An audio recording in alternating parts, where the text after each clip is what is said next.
E aí, pessoal? Bem-vindos a mais uma exploração profunda do nosso passado. Sabe aquela história clássica do descobrimento que a gente aprende na escola? Pois é, por hoje vamos deixar os livros didáticos tradicionais um pouco de lado. Nós vamos mergulhar agora em um capítulo que parece até roteiro de filme de Hollywood. Imaginem só, velas negras no horizonte, ataques surpresa e roubos simplesmente monumentais.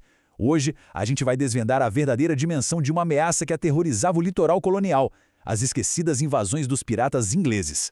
Afinal, será que o Brasil só foi invadido por franceses e holandeses? É muito comum a gente focar naquela tentativa da França Antártica no Rio de Janeiro ou no famoso período do Brasil holandês lá no Nordeste. Mas será mesmo que essas foram as únicas grandes potências a bater de frente com Portugal nas águas da América do Sul? A resposta, bem documentada nos registros da época, é um sonoro não. Existia uma outra força brutal, super bem armada e que estava de olho grande nas riquezas do Novo Mundo.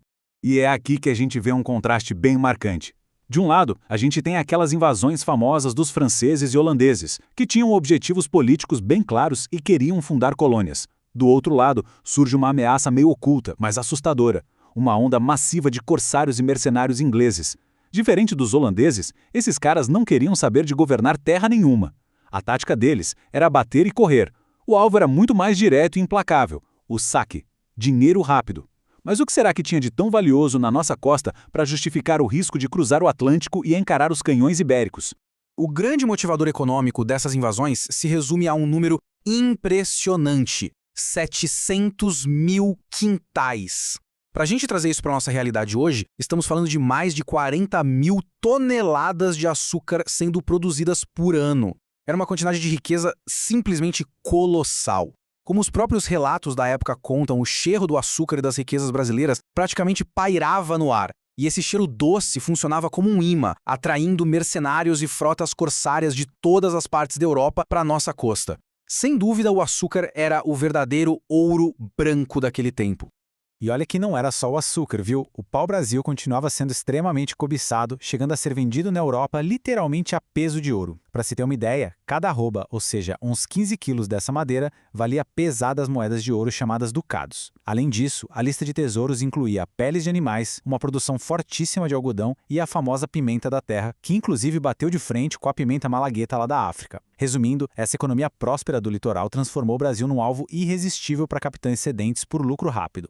E a coisa virou uma bola de neve. Não estamos falando de incidentes isolados ou de um navio perdido aqui e ali. Foi uma verdadeira onda de incursões que durou mais de uma década. O clima começou a esquentar em 1583, quando o capitão Edward Fenton chega em Santos com seus galeões de guerra. Aí, pula para 1587 e a gente tem o Robert Witherington e o Christopher Lister atacando a Bahia, logo depois de descobrirem que era fácil tomar Salvador. Mas a situação ficou séria mesmo nos anos de 1591 e 1595, com dois dos ataques mais audaciosos de toda a era colonial. O ano é 1591, o ataque a Santos. E o mais chocante, o corsário Thomas Cavendish planejou tudo para acontecer bem no dia de Natal. Para a gente entender o choque cultural que rolava na época, tentem imaginar o cenário em que esses corsários europeus desembarcavam.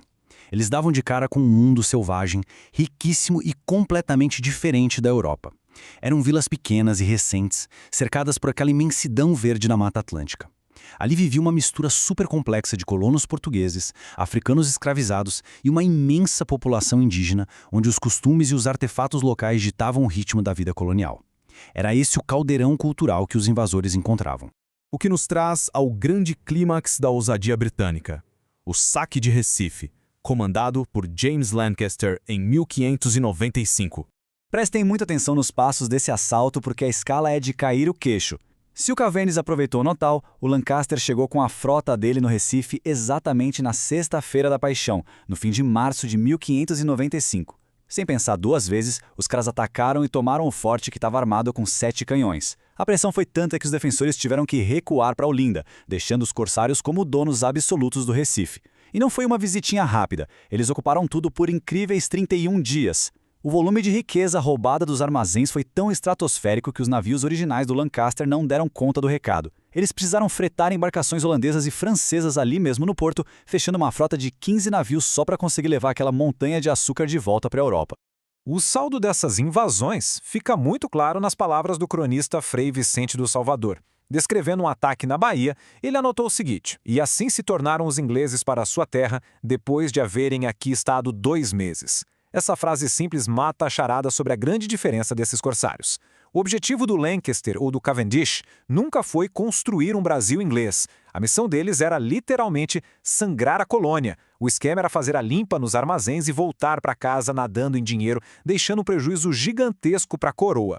E tudo isso deixa a gente com uma reflexão super provocativa para fechar a nossa exploração de hoje. Nós vimos a força naval, a ousadia estratégica e a capacidade absurda de dominar portos comerciais por um mês inteiro. Considerando todo esse estrago que o Lancaster causou só focado no roubo, como será que seria o mapa da América do Sul hoje se esses ingleses tivessem decidido fincar raízes e dominar o território de vez? É o tipo de pensamento que faz a gente perceber o quanto o controle do Brasil colonial andou na corda bamba. Bom, com essa pulga atrás da orelha encerramos a nossa análise sobre essas invasões esquecidas. Um abraço e até a próxima!